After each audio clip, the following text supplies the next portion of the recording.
நேயர்கள் அனைவருக்கும் வணக்கம். நான் உங்கள் ஜோதிடர் ஆஸ்ட்ரோ பரக்கண்ணன். நம்ம ஜோதிடர் சேனல்ல அந்த மெடிக்கல் அஸ்ட்ராலஜி சார்ந்த எண்ணற்ற நம்ம பதிவுகள் என்பது போட்டிருக்கோம். நிறைய டிசீஸ் யாருக்கெல்லாம் ஏற்படும், எப்போ அதுல இருந்து விடுதலை என்பது பெற முடியும், எப்போ ஒரு ஹெல்த் நல்லா கொஞ்சம் பெட்டர் ஆகும், இது போல பல விதமான விஷயங்கள் என்பது போட்டிருக்கோம். நம்மளுடைய ஒரு டாபிக் நம்ம பேசுறோம்னா அதற்கான பாவ கிரக தொடர்புகள் பேசுவேன். எதுவும் ஜென்ரலா பேசுறது இல்லை. அதுக்கான லாஜிக்கலோட அதுக்கான காரணம் என்ன, எதுக்காக அந்த பாவங்களையும் கிரகங்களையும் எடுக்கணும்ன்றதை டீட்டெயிலாக நான் சொல்லிட்டு தான் சொல்லுவேன். ஏன்னா நான் சொல்லக்கூடிய பதிவு ஜோதிடருக்கு மட்டும் கிடையாது, ஒரு ஜோதிடத்தில் ஆர்வம் இருக்கக்கூடிய எல்லாருக்கும் புரியணுன்றதுக்காக தான் இது போன்ற விஷயங்கள் நம்ம போடுவோம். அதன் வரிசையில் இன்னைக்கு நம்ம இதே மெடிக்கல் அஸ்ட்ராலஜில இந்த மருத்துவம் சார்ந்த விஷயங்கள் யாருக்கு என்னென்ன நோய் ஏற்படும், எந்த பாவங்கள் கெட்டு இருந்ததுன்னா எந்த விதமான நோய்கள் வருவதற்கான வாய்ப்புகள் இருக்கு, அதே போல எந்த கிரகம் கெட்டுச்சுன்னா என்ன விதமான பிரச்சனைகள் வரும், எப்போ அதுல இருந்து வெளில வர முடியும், இது போன்ற பல விதமான ஒரு விஷயத்தை பேஸ் பண்ணி தான் இந்த டாபிக்ல நம்ம பேச போறோம். அதாவது இதுக்கு முன்னாடி ஜெனரலா சில இன்ட்ரோடக்ஷன் நான் கொடுத்துறேன். அதாவது மெடிக்கல் அஸ்ட்ராலஜில ஜோதிட ரீதியாக ஒருவருக்கு நோய் ஏற்பட காரணம் என்ன அப்படின்ற ஒரு விஷயத்தை பேஸ் பண்ணிட்டு அதுக்கு பேசிட்டு அதுக்காக மற்ற விஷயங்கள் நம்ம போகலாம். அதாவது பொதுவாக ஜோதிடத்தை மட்டும் இல்லாம ஒரு மருத்துவ துறைகள்ல ஒரு முக்கியமான ஒரு விஷயம் சொல்லுவாங்க. அதாவது வாதம், பித்தம், கபம், இந்த மூன்று விஷயங்கள் தான் பாத்தீங்கன்னா மனிதர்களுடைய உடலை பிரிச்சு வச்சிருக்காங்க. சில பேர் சொல்லுவாங்க எனக்கு பித்த உடல். பித்த உடல்னா பித்தம்னா சூடுன்னு அர்த்தம், சூட்டு உடல் சொல்லுவாங்க. இதே வாத உடல்னா வாயு உடல், வாயு சம்பந்தப்பட்ட விஷயம் சார்ந்த ஒரு உடல் அமைப்புன்ற மாதிரி எடுத்துக்கலாம். இதே கப உடல்னா நீர் உடல். இது போன்ற மூன்று விதமான ஒரு பிரிவுகளாக மனித உடல்களை பிரிச்சு வச்சிருக்காங்க. நம்மளுடைய உடல்ல இந்த வாதம், பித்தம், கபம் இந்த மூன்று விதமான விஷயங்களும் என்பது இருக்கும். ஆனா இந்த மூன்று விதமான விஷயங்கள் யாருக்கு அதிகமாகுதோ இல்லை குறையும் போதோ அப்பதான் நோய் என்பது ஏற்படுது என்றதை நம்ம புரிஞ்சுக்க வேண்டியது இருக்கும். இதுதான் லாஜிக்கலா எடுத்துக்க வேண்டியது இருக்கும். இதை நம்ம எப்படி ஜோதிட ரீதியாக நம்ம பிரிக்கிறது? இப்ப உங்களுடைய உடல் பித்த உடலா தெரியல, கப உடலா தெரியல, வாயு உடலா தெரியலன்னு வச்சுங்க. நான் சொல்லக்கூடிய இந்த லக்னக்காரர்களுக்கு இது போன்ற உடல் அமைப்பு என்பது இருக்கக்கூடிய வாய்ப்புகள் இருக்கு. ஒரு 40% இருப்பதற்கான வாய்ப்புகள் இருக்கு. இதை நம்ம ஜெனரலா போய் டெஸ்டும் பண்ணிக்கலாம். ஆனா நம்ம ஜெனரலா சில விஷயம் நம்ம புரிஞ்சுக்கலாம். ஏன்னா இந்த 12 லக்கணங்கள் ஜோதிடத்துல மேஷத்துல இருந்து மீன வரைக்கும் 12 லக்கணங்கள் என்பது இருக்கு. இந்த 12 லக்கணங்களை நெருப்பு ராசிகள், நீர் ராசிகள், காற்று ராசிகள், நில ராசிகள் சொல்லி ஒரு எல்லாமே பிரிச்சு வச்சிருக்காங்க. நெருப்பு ராசிகளுக்கு கிட்டத்தட்ட அது ஒரு 3 ராசிகள் என்பது வரும். நில ராசிகள் 3 ராசிகள், அதே போல வாயு, காற்றுக்கு அதாவது நீருக்கு பாத்தீங்கன்னா 3 ராசிகள், 12 ராசிகளும் 12 லக்கணங்களுக்கு பிரிச்சு வச்சிருக்காங்க. அதன் அடிப்படையில இப்போ மேஷ லக்கணமா இருக்குன்னு வச்சுங்க. அதாவது ஒரு மேஷ லக்கணக்காரரா இருக்கிறாரு, இல்ல சிம்ம லக்கணக்காரரா இருக்கிறாரு, இல்ல தனுசு லக்கணமா இருக்குன்னு வச்சுங்க. இவங்க சூட்டு உடலா இருக்கும். ஏன்னா நெருப்பு ராசிகள் என்பது இந்த 3 ராசிகளும் அவங்க சூடு சம்பந்தப்பட்ட பித்த உடலாக இருப்பதற்கான வாய்ப்புகள் அதிகமாக இருக்கு. இதுவே நீர் ராசிகளாக சொல்லக்கூடிய கடகம், விருச்சிகம், மீனம், இந்த கடகம், விருச்சிகம், மீனம் இந்த லக்னக்காரர்களுக்கு நீர் உடலாக இருப்பதற்கான வாய்ப்புகள் இருக்கு. இவங்களுக்கு அதிகமா பாத்தீங்கன்னா இந்த சளி பிரச்சனை, இந்த சைனஸ் பிரச்சனை, இது போல பிரச்சனைகள், நீர் சம்பந்தப்பட்ட ஏதாவது உடல் உபாதைகள் வருவதற்கான அதிகமா வாய்ப்புகள் இருக்கு. இது கப உடல் சொல்லுவாங்க. இதுதான் நீர் உடல் எடுத்துக்கலாம். இது வாயு உடல் சொல்லுவாங்க. அந்த வாயு சார்ந்த விஷயம், இந்த காற்று சம்பந்தப்பட்ட விஷயங்கள் சொல்லக்கூடியது. இவங்களுக்கு அதிகமா பாத்தீங்கன்னா இந்த மூச்சு விடுறது பிரச்சனை, ஆஸ்துமா சம்பந்தப்பட்ட விஷயங்கள், ரெஸ்பிரேட்டரி சம்பந்தப்பட்ட ப்ராப்ளம் அதிகமான வாய்ப்புகள் இருக்கு. வாயு உடல் அப்படின்றவங்க யாரெல்லாம் வருவாங்க பாத்தீங்கன்னா மிதுனம், அதே போல துலாம், மிதுனம், துலாம், கும்பம் இந்த லக்கணக்காரர்கள் பாத்தீங்கன்னா வாயு உடல் என்பது நம்ம எடுத்துக்கலாம். அப்ப மற்ற லக்கணங்கள் ரிஷபம், கன்னி இருக்கு, மகரம் இருக்கு, இதெல்லாம் நம்ம ஒரு பக்கம் தனியா வச்சுக்கலாம். இந்த 3 பிரிவுகள் மட்டும் பிரிச்சிடலாம். அப்ப இன்னொரு முக்கியமான விஷயம் ஸ்டார்டிங் சொன்னேன். அதாவது பித்தம் அதிகமாகும் போது அவங்களுக்கு நோய் வரும், இல்லை குறையும் போது நோய் வரும். இப்போ எக்ஸாம்பிளுக்கு ஒரு மேஷ லக்னம் இருக்குன்னா அவங்களுக்கு பித்த உடல்ன்ற மாதிரி எடுத்துக்கிட்டேன் எதிர்ப்புன்றதுல. அப்ப அந்த அந்த லக்னத்துக்கு அதிபதியா இருக்கக்கூடிய செவ்வாய் இன்னொரு அந்த நெருப்பு ராசிகள் இருக்கும்போது பித்தம் அதிகமாகி நோய் வருவதற்கான அதிகமாக வாய்ப்புகள் இருக்கு. அந்த மேஷ லக்னக்காரர்களுக்கு அந்த லக்னாதிபதி செவ்வாய் சிம்மத்திலேயோ தனுசுல இருந்துச்சுன்னா பித்தம் அதிகமாகி நோய் வருவதற்கான வாய்ப்புகள் இருக்கும். அதே பித்தம் குறையும் போது பாத்தீங்கன்னா நோய் வருவதற்கான வாய்ப்புகள் இருக்கு. எப்ப குறையும்? நெருப்பு என்பது நீர் ராசிகள் இருக்கும்போது அந்த பித்தம் குறைந்து அதன் ரீதியா நோய் வருவதற்கான வாய்ப்புகள் இருக்கும். அப்ப அதே மேஷ லக்கணக்காரருக்கு செவ்வாய் கடகம், விருச்சிகம், மீனம் இது போல நீர் ராசிகள் இருந்துச்சுன்னா அந்த பித்தம் குறைந்து நோய் வருவதற்கான வாய்ப்புகள் இருக்கு. இப்படிதான் நம்ம பார்க்கலாம். இதே போல கபத்துக்கும் பார்த்துக்கலாம். அதே போல அதான் வாயு சம்பந்தப்பட்ட விஷயங்களுக்கும் பார்த்துக்கலாம். பிரிச்சு இந்த தன்மை கொண்டவங்க அவங்க அதிகமாகும் போதோ குறையும் போதோ நோய் வருவதற்கான வாய்ப்புகள் என்பது இருக்கும். இந்த நம்ம பார்த்துக்கிற மாதிரி இருக்கும். பொதுவாகவே சயின்டிபிக்காக 2 விதமான விஷயங்கள் சொல்றாங்க. அதாவது நம்மளோட டெய்லி ரொட்டீன் யாருக்கெல்லாம் மாறுபடுதோ, நம்மளோட உணவு பழக்க வழக்கம் யாரெல்லாம் மாற்றம் என்பது ஏற்படுதோ, தவறான உணவு பழக்க வழக்கத்தை மேற்கொள்றாங்களோ இவங்களுக்கெல்லாம் நோய் வருவதற்கான வாய்ப்புகள் என்பது இருக்கும் என்றதை நம்ம பார்த்துக்கிற மாதிரி இருக்கும். பொதுவாகவே இந்த டெய்லி ரொட்டீன்னா அதாவது இப்ப நம்ம காலைல சில பேர் 7 மணிக்கு ஏஞ்சிருக்காங்கன்னு வச்சுக்க, ஒரு 12 மணிக்கு மதிய சாப்பாடு சாப்பிட்றாங்க, ராத்திரி ஒரு 7 மணிக்கு சாப்பிட்றாங்க. இது டெய்லி ரொட்டீன் சில பேர் கடைபிடிச்சிட்டே வந்துட்டு இருக்காங்க. ஆனா ஏதோ ஒரு காரணத்தினால இந்த ரொட்டீன் டோட்டலா சில பேருக்கு சேஞ்ச் ஆகிடும். அவங்களுடைய டெய்லி அந்த வேலை சார்ந்த விஷயம் இருக்கிறதுனால ரொட்டீன் சேஞ்ச் ஆகிடும். 7 மணிக்கு ஏஞ்சிக்கிறவங்க கிட்டத்தட்ட 10 மணிக்கு ஏஞ்சிருப்பாங்க. 12 மணிக்கு சாப்பிட்றவங்க கிட்ட 3 மணிக்கு சாப்பிடுவாங்க. ராத்திரி 7 மணிக்கு சாப்பிட்டுட்டு படுத்து தூங்குறவங்க 12-1 மணிக்கு சாப்பிட்றாங்க. ரொட்டீன் சேஞ்ச் ஆகுதுன்னு வச்சுங்க. இதன் ரீதியாகவும் நோய் வருவதற்கான வாய்ப்புகள் என்பது இருக்கும். நம்மளுடைய உடலே ஒரு கிளாக் தான், அதை நம்ம சேஞ்ச் பண்ணும்போதும் பிரச்சனை வருவதற்கான வாய்ப்புகள் இருக்கு. இதுவே வந்து நம்ம எடுத்துக்கொள்ளக்கூடிய உணவு வகைகள், காலை ஹெல்த்தியா சாப்பிட்றவங்க, வெஜிடபிள் சார்ந்து ஹெல்த்தியா சாப்பிட்றவங்க ஃபாஸ்ட் ஃபுட் டக்குன்னு மாறிடுவாங்க. ஏதோ ஒரு வேலையின் காரணமாக வெளிநாடு என்பது போயிடுவாங்க. அவங்களோட உணவு பழக்க வழக்கமே டோட்டலா சேஞ்ச் ஆகிடும். இதன் ரீதியாக நோய் வருவதற்கான வாய்ப்புகள் இருக்குன்னு சொல்றாங்க. அப்ப இது எதனால ஏற்படுதுன்னா நம்மளுடைய எண்ண ஓட்டம் தான். நம்மளுடைய சிந்தனை ஓட்டம் மாறுபடும் போது நம்மளுடைய உணவு பழக்க வழக்கமும் டெய்லி ரொட்டீனும் டோட்டலா சேஞ்ச் ஆகிடும். அப்ப யாருக்கெல்லாம் இந்த எண்ண ஓட்டங்கள் டோட்டலா மாறுபடுவதற்கான வாய்ப்புகள் இருக்குன்னு பாத்தீங்கன்னா லக்ன பாவத்தை வச்சு அதே போல பார்க்கணும். லக்ன பாவகத்தோடு அதாவது இந்த நவ கிரகத்துல ராகு கேது சனி இந்த கிரகங்கள் வந்து அதிகப்படியான ஒரு ப்ராப்ளத்தை நம்மளுடைய அன்றாட இயல்புகளை மாற்றுவதற்கான தன்மைகள் கொண்டது. ஓகேங்களா, இயற்கை தன்மை குறைந்த கிரகங்கள்ன்றது நம்ம எடுத்துக்கலாம். அப்ப ராகு கேது சனி இந்த 3 கிரகங்களும் லக்ன பாவம் எந்த லக்னமாக இருந்தாலும் சரி, லக்னத்துல இந்த 3 கிரகம் இருக்குன்னு வச்சுங்க. நான் சொல்ல விஷயங்கள் எல்லாமே ஈஸியா இருக்கு, நீங்க ஜாதகத்தை வச்சு சில விஷயங்கள்லாம் ஜெனரலா நீங்க பாத்துக்கலாம். அப்ப லக்ன பாவத்துல இந்த 3 கிரகங்கள் இருந்து அந்த லக்னாதிபதியோ அந்த லக்ன பாவ உபநட்சத்திராதிபதியோ, லக்ன பாவ உபநட்சத்திராதிபதினா ஒரு லக்னம் இருக்குன்னா அதுல வந்து 2.25 நட்சத்திரம் இருக்கும். அந்த ஏதோ ஒரு நட்சத்திரத்துல தான் அந்த லக்ன புள்ளி என்பது உதயமா இருக்கும். ஓகேங்களா, அப்ப அந்த உதயமா இருக்கக்கூடிய அந்த நட்சத்திர அதிபதிக்குரிய கிரகத்தையும் எடுத்து இந்த விஷயங்களை நம்ம செக் பண்ணி பார்த்துக்கலாம்.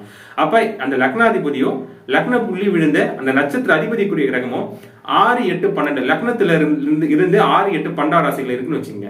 அப்ப டோட்டலா அவங்களோட உடலே வந்து பாத்தீங்கன்னா எதிர்மறையாக செயல்படக்கூடிய தன்மை கொண்டதா இயங்கும். கிரகங்களும் ராகு சனி லக்னத்துல இருக்கு. அந்த லக்ன அதிபதியும் நட்சத்திர அதிபதியும் வந்து 6, 8, 12 தொடர்பு இருக்குன்னா லக்ன பாவம் என்பது நம்மளோட நோய் எதிர்ப்பு தன்மையை குறிக்கக்கூடிய விஷயமாக இருக்கு. நம்மளோட எண்ண ஓட்டத்தையும் குறிக்கக்கூடிய விஷயமாக இருக்கு. நம்மளோட விருப்பு வெறுப்பு அபிலாஷைகள் எல்லாமே சொல்லக்கூடிய விஷயமாக இருக்கு. அப்ப இது போன்ற ஒரு கனெக்டிவிட்டி பாவ கிரக அமைப்பு இருக்குதுன்னா டோட்டலா அவங்களுடைய குணாதிசயங்கள் சேஞ்ச் ஆகி ஒரு குறிப்பிட்ட காலகட்டத்துக்கு மேல அவங்களுடைய உணவு பழக்க வழக்கமும் டெய்லி ரொட்டீனும் சேஞ்ச் ஆகி அவங்களுக்கு உடல் நலம் ஏதாவது வந்து பாத்தீங்கன்னா ஹெல்த் சார்ந்த வகையில் ப்ராப்ளம் ஏற்படுற வாய்ப்புகள் இருக்கு. அவங்க உடல்ல வந்து பாத்தீங்கன்னா WBC போன்ற இம்யூன் பவர் குறைஞ்சு இது போல நோய் எதிர்ப்பு சக்தி குறைந்து அதன் ரீதியாக ஒரு டிசீஸ் வருவதற்கான வாய்ப்புகள் என்பது வந்துடும். இது நம்ம இப்படி நம்ம ஜோதிடம் எடுத்துக்கலாம். பொதுவாக ஜோதிடத்துல 6, 8, 12 இதுதான் நோய் ஸ்தானங்கள். 6ஆம் பாவம் என்பது நோய் தான். 8ஆம் பாவம் நோய் பெரிய நோயா போய் நமக்கு வந்து வலி வேதனையை தரக்கூடிய தன்மை. 12ஆம் பாவம் ஹாஸ்பிட்டலைசேஷன், மருந்து செலவு, நம்ம உடல் வந்து செயல் இழப்பு இது போன்ற தன்மையில கொண்டதாக இருக்கு. இது எதற்காக 6, 8, 12 நோய் ஸ்தானம் வச்சிருக்காங்கன்னா, நமக்கு ஒரு ஹாஸ்பிட்டல் போறோம்னு வச்சுக்கோங்க, உங்களுக்கு ஏதாவது ப்ராப்ளம் இருக்குன்னு சொல்றீங்க, அவங்க மெயினா என்ன பண்ணுவாங்கன்னா நீங்க நேற்று என்ன சாப்பிட்டீங்க இல்ல ஒரு வாரத்துல என்ன சாப்பிட்டீங்கன்ற மாதிரி கேட்பாங்க. காரணம் நீங்க எடுத்துக்கொள்ளக்கூடிய உணவு என்னன்றது நம்ம தெரிஞ்சுக்கிற அடிப்படையில என்ன டிசீஸ்ன்றது தெரிஞ்சுக்கலாம். அப்ப 6ஆம் பாவம் என்பது எங்க ஜோதிட ரீதியாக நம்ம உணவை குறிக்கக்கூடியது, வயிறு சம்பந்தப்பட்ட விஷயங்கள் சொல்லக்கூடியது. அப்ப நம்ம சயின்டிபிக்கா பார்க்கும்போது உணவுன்ற எடுத்துக்கலாம். ஜாதக ரீதியாக 6ஆம் பாவம் உணவு இருக்கிறதுனால நம்ம 6ஆம் பாவத்தை எடுத்து நோய் ஸ்தானம் எடுத்திருக்கிறாங்க. இன்னும் 6ஆம் பாவம் நோய் எடுத்திருக்கிறதுக்கான காரணம் இன்னொரு காரணம் இருக்கு. 7ஆம் பாவம் என்பது உடலின் சமநிலையை குறிக்கும். 7ஆம் பாவத்துக்கு 12ஆம் பாவம் 6ஆம் பாவம். அப்ப 6ஆம் பாவம் வந்து உடல் சமநிலை தவறுதலை குறிக்கக்கூடியது. அப்புறம் 6ஆம் பாவம் நோய் எடுத்துக்கிறாங்க. 8ஆம் பாவம் என்பது நம்மளுடைய மர்ம உறுப்பை குறிக்கக்கூடியது. இப்போ வந்து இன்னொரு விஷயம் சொல்லுவாங்க, நீங்க வந்து ஹாஸ்பிட்டல் போய் ஏதாவது ப்ராப்ளம் இருக்குன்னு சொன்னீங்கன்னா யூரின் டெஸ்ட் எடுக்க சொல்லுவாங்க. அப்ப அந்த அதுதான் மர்ம உறுப்பு, அது வந்து 8ஆம் பாவத்தை குறிக்கக்கூடியது. மோஷன் டெஸ்ட் எடுக்க சொல்லுவாங்க, அது 12ஆம் பாவம். 12ஆம் பாவம் என்பது ஆசனவாய் இது போன்ற விஷயங்களை சொல்லக்கூடியது. அதனால 6, 8, 12 என்பது நோய் ஸ்தானம் என்ற விஷயங்கள் சொல்லப்படுகிறது. இப்போ வந்து ஜென்ரலா பல விஷயங்கள் பார்த்தோம். அதாவது மெடிக்கல் அஸ்ட்ராலஜில நோய் ஸ்தானங்கள் எதற்காக சொல்றாங்க, அதுக்கான காரணம் என்ன என்றது சயின்டிபிக்கா நம்ம பல விஷயங்கள் நம்ம பார்த்தோம். இப்ப அடுத்த கட்டமாக என்ன பாவங்கள் கெட்டு இருந்துச்சுன்னா என்ன விதமான நோய்கள் வரும், என்ன கிரகம் கெட்டு இருந்துச்சுன்னா என்ன விதமான நோய்கள் வரும்ன்றத இப்ப நம்ம ஈஸியா நீங்களே புரிந்து கொள்ளும் விதமாக சில விஷயங்கள் என்பது அமைய போகுது. அதாவது 12 பாவங்களும் வந்து பாத்தீங்கன்னா நம்மளுடைய உடல் அமைப்பும் 12 பாவங்களும் கொடுத்து வச்சிருக்காங்க. இந்த 12 பாவங்கள் நோய் ஸ்தானங்களான 6, 8, 12 இந்த பாவ தொடர்பு யாருக்கெல்லாம் பெற்று இருக்கும். இந்த தொடர்புனாலே நம்ம ஜெனரலா புரிஞ்சுக்க வேண்டியது இருக்கு. நான் தொடர்பு சொல்லுவேன். இப்ப லக்ன பாவம் 6, 8, 12 தொடர்பு இருந்துச்சுன்னா என்ன விதமான நோய்கள் வரும்ன்றது நான் சொல்லுவேன்.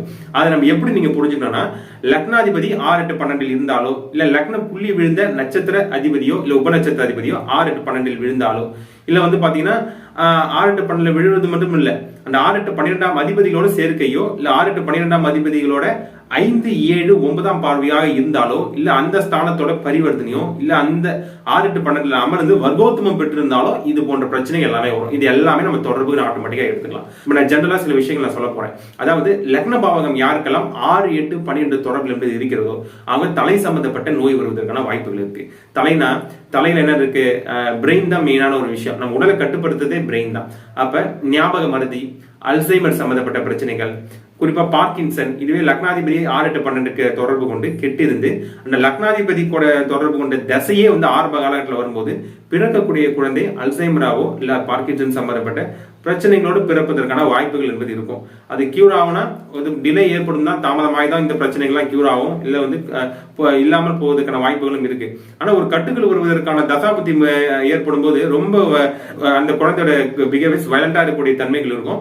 ஆனா அந்த தசாபுத்தி மாறும்போது அதுல இருந்து கொஞ்சம் மாற்றம் ஏற்படுவதற்கான வாய்ப்புகளும் இருக்கு. இதான் ஜாதகத்தை பார்த்தா தான் சொல்ல முடியும். இப்ப லக்னாதிபதி இது போன்ற தன்மைகள் தொடர்ந்துச்சுன்னா இது போல ப்ராப்ளம் வருவதற்கான வாய்ப்புகள் இருக்கு. இன்னும் வந்து பாத்தீங்கன்னா ஞாபக மறதி இது போன்ற விஷயங்கள் சொல்லுவாங்க. இல்ல பிரெயின் சார்ந்த 6 8 தொடர்புச்சுன்னா பிரெயின் டியூமர் வருவதற்கான வாய்ப்புகளும் என்பது இருக்கு. இது போல பிரெயின் கேன்சர் இது போல நிறைய விஷயங்கள் சொல்லுவாங்க. எல்லாமே லக்ன பாவம் கெட்டுருச்சுன்னா இது போல பிரச்சனைகள். இதே 2ஆம் பாவம் 6 8 12 தொடர்பு இருந்துச்சுன்னா அவங்களுக்கு பேச்சு குறைபாடு இல்ல வந்து கண் பார்வை குறைபாடு இல்ல கேட்கும் தன்மை குறைபாடு இது போன்ற பிரச்சனைகள் வரும்.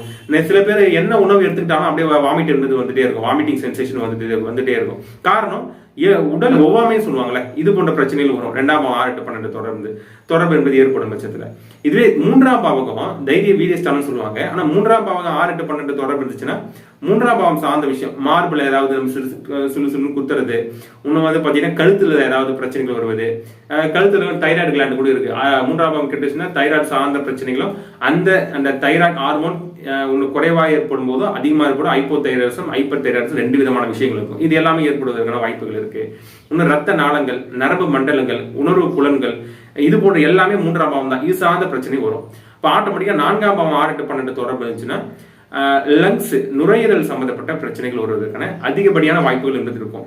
உடல் உற்பத்தி செய்யக்கூடிய பொருட்கள் ஏதாவது செயலிழப்பின் மூலமாக ப்ராப்ளம் வருவதற்கான வாய்ப்புகள் இருக்கு. இதுவே 5ஆம் பாவம் வந்து 6 8 12 தொடர்புனா இருதயம் சம்பந்தப்பட்ட பிரச்சனைகள். இருதயம்னா நிறைய ஒரு கார்டியோவாஸ்குலர் டிசீஸ் நிறைய இருக்கு. பிளாக் ஏற்படுறது இல்ல வந்து டோட்டலா அடைப்பு ஏற்படுறது, இது போல நிறைய விஷயங்கள். அந்த பம்பிங்ல வந்து குறைபாடு ஏற்படுறது, அந்த இதய வால்ஸ்ல ஏதாவது குறைபாடு, நிறைய ஆர்டரிஸ்ல குறைபாடு, இது நிறைய விதமான பிரச்சனைகள் இருந்தது இருக்கும். எல்லாமே 5ஆம் பாவம் எடுத்துக்கலாம். 5ஆம் பாவம் வேற என்ன டிசீஸ் வரும்னா, அதாவது அந்த உயிரணுக்கள் இருக்குல்ல, ஆண்மை குறைபாடு விஷயங்களும் எடுத்துக்கலாம். உயிரணுக்கள்ல அந்த கவுண்ட்ஸ் குறையிறது இல்ல அதோட ஷேப்ல குறையிறது, இது போன்ற பிரச்சனைகளும் ஏற்படும். இதுவே 6ஆம் பாவம் 6 8 12 கனெக்டிவிட்டினா வயிறு சார்ந்த விஷயம், டைஜஷன் பிரச்சனை, இன்னும் சிறுகுடல் பெருகுடல் சார்ந்த பிரச்சனை, எர்னியெல்லாம் வருதுல, எல்லாமே 6ஆம் பாவம் தான். இது 7ஆம் பாவம் 6 8 12 தொடர்புனா கிட்னி சம்பந்தப்பட்ட விஷயங்கள், இன்னும் பெண்களுக்கு கர்ப்பப்பை சம்பந்தப்பட்ட பிரச்சனைகள் வருவதற்கான அதிகமான வாய்ப்புகள் என்பது இருக்கும். இன்னும் தொற்று நோயெல்லாம் நிறைய பேருக்கு அடிக்கடி தொற்று நோயினால் பாதிக்க என்பது ஏற்பட்டுனே இருக்கும். எல்லாமே 7ஆம் பாவம் தான் கெட்டு இருந்துச்சுன்னா. இது 8ஆம் பாவம் தொடர்பு பட்டு கெட்டு இருந்துச்சுன்னா கேல் பிளாடர் சம்பந்தப்பட்ட பிரச்சனைகள், மர்ம உறுப்புல ஏதாவது பிரச்சனை ஏற்படுறது, இது உங்க ஆண்மை குறைபாடு என்பது 8ஆம் பாவம் எடுத்துக்கலாம். இது 9ஆம் பாவகம் பாக்கியஸ்தானம் சொல்லுவாங்க. அந்த 9ஆம் பாவம் கெட்டு இருந்துச்சுன்னா அவங்களுக்கு வந்து பாத்தீங்கன்னா அந்த பாரம்பரிய நோய்கள்லாம் சொல்லுவாங்களே, அதாவது அந்த எங்க அப்பாவுக்கு இந்த பிரச்சனை இருந்துச்சு, எங்க தாத்தாக்கு இந்த பிரச்சனை வந்துச்சு. சில பேர் அந்த அந்த அப்பாவுக்கு தாத்தாக்கு இல்ல வந்து அந்த அப்பா உறவில் இருக்கக்கூடியவங்களுக்கு இல்ல அம்மா உறவில் இருக்கக்கூடியவங்களுக்கு யாராவது இந்த மென்டலி ஏதாவது ப்ராப்ளம் இருக்குதுன்னா இது போன்ற விஷயங்களும் வரும். 9ஆம் பாவம் கெட்டு இருந்துச்சுன்னா இல்ல வேற ஏதாவது ப்ராப்ளம் உங்களுக்கு இருந்துச்சுன்னா இது போன்ற விஷயங்கள் வரும். இன்னும் உடல் உப்பசம், அங்கங்க கட்டிகள், நீர் கட்டிகள் வருவது, இன்னும் பால்வினை நோய்கள் கூட, எய்ஸ் போன்ற பால்வினை நோய்கள் கூட 9ஆம் பாவம் தான் காரணம். ஏன்னா 9ஆம் பாவம் என்பது பலதார தொடர்புகளை குறிக்கக்கூடியது 9ஆம் பாவம் தான். அதையும் பாத்துக்கிற மாதிரி இருக்கும். 10ஆம் பாவம் 6 8 12 கனெக்டிவிட்டினா அவங்களுக்கு வந்து பாத்தீங்கன்னா இது போல அதாவது கல்லீரல், மண்ணீரல் சம்பந்தப்பட்ட விஷயங்கள், உடல் உற்பத்தி செய்யக்கூடிய உறுப்புகள் செயலிழப்பினால் ஏற்படக்கூடிய நோய்கள் வரும். 11ஆம் பாவம் வந்து 6 8 12 தொடர்புனா அவங்களுக்கு வந்து இந்த விட்டமின் சத்து குறைபாடுல ஏற்படக்கூடிய பிரச்சனை, அதாவது அயன் சத்து, விட்டமின், கால்சியம் குறைபாடு, இந்த சத்துக்கள் எல்லாமே 11ஆம் பாவம் தான். இந்த சத்துக்கள் குறைபாட்டெல்லாம் ஏற்படக்கூடிய நோய்கள் எல்லாமே வந்து பாத்தீங்கன்னா இந்த 11ஆம் பாவம் கெட்டு இருந்துச்சுன்னா அவங்க ஆட்டோமேட்டிக்கா வந்துடும். 12ஆம் பாவம் அதே போல வந்து 6ஆம் பாவத்து 8ஆம் பாவத்து தொடர்பு இருந்துச்சுன்னா 6 8 12ஆம் அதிபதி 6ஆம் பாவத்திலும் 8ஆம் பாவத்திலும் இருக்குது. இல்ல 6ஆம் அதிபதி 8ஆம் அதிபதியோட 12ஆம் அதிபதி சேர்க்கை பெற்றோ இல்ல அந்த 6 மற்றும் 8ஆம் பாவத்துல அந்த அதிபதிகளோட பரிவர்த்தனையோ இல்ல அந்த ஸ்தானத்துல வந்து வர்க்கோத்தம், இது பல விதமான தொடர்புல எடுத்துக்கலாம். இல்ல 12ஆம் பாவ புள்ளி விழுந்த நட்சத்திர அதிபதி கூட எடுத்து இது போல காம்பினேஷன் நம்ம எடுத்து பார்த்துக்கலாம். எடுத்து பார்த்துட்டு இது போல தொடர்பு இருந்துச்சுன்னா அவங்களுக்கு வந்து கை கால் மூட்டு இதுல ஏதாவது வீக்கம் ஏற்படுறது, காலில் ஏதாவது வெரிகோஸ் சம்மந்தப்பட்ட பிரச்சனை எல்லாமே காலில் வர்றது, இன்னும் புதனையும் நம்ம சேர்த்து பார்க்க வேண்டியது இருக்கும். இன்னும் வந்து பாத்தீங்கன்னா இந்த வெரிகோஸ் சார்ந்த விஷயம் கடைசியாக சொல்லியிருந்தேன். ஆர்த்ரைட்டிஸ்ன்னு சொல்லுவாங்க, இந்த கை கால் மூட்டுல வீக்கம் ஏற்பட்டு அதன் ரீதியா பாதிப்பு ஏற்படுறது, தூக்கமின்மை சம்பந்தப்பட்ட விஷயம் எல்லாமே 12ஆம் பாவம் தான். இப்ப பாவங்கள் அடிப்படையில என்ன பாவம் கேட்டு இருந்துச்சுன்னா என்ன விதமான நோய்கள் வருன்றது நம்ம பார்த்தோம். இத்துடன் இந்த பதிவை முடித்துக் கொள்ளலாம். மேலும் அடுத்து வரக்கூடிய மெடிக்கல் அஸ்ட்ராலஜில என்ன கிரகம் கெட்டு இருந்துச்சுன்னா நீங்களே ஈஸியா பார்த்துக்கொள்ள விதமாக இருக்கும், என்ன விதமான நோய்கள் வருவதற்கான வாய்ப்புகள் இருக்கின்றத அடுத்து எது வரக்கூடிய பதிவு நம்ம பார்க்கலாம் என்று சொல்லி இந்த பதிவை முடித்துக் கொள்கிறேன்.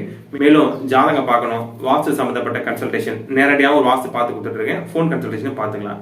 நியூமராலஜி, குழந்தைக்கு பேர் வைக்கிறது, பிசினஸ்க்கு பேர் வைக்கிறது, இது போல எது சார்ந்த ஒரு ஆலோசனை தேவைப்பட்டாலும் என்னுடைய கான்டாக்ட் மற்றும் வாட்ஸ்அப் நம்பர் நம்ம சேனல்லையும் டிஸ்கிரிப்ஷன் கொடுத்துருக்காங்க.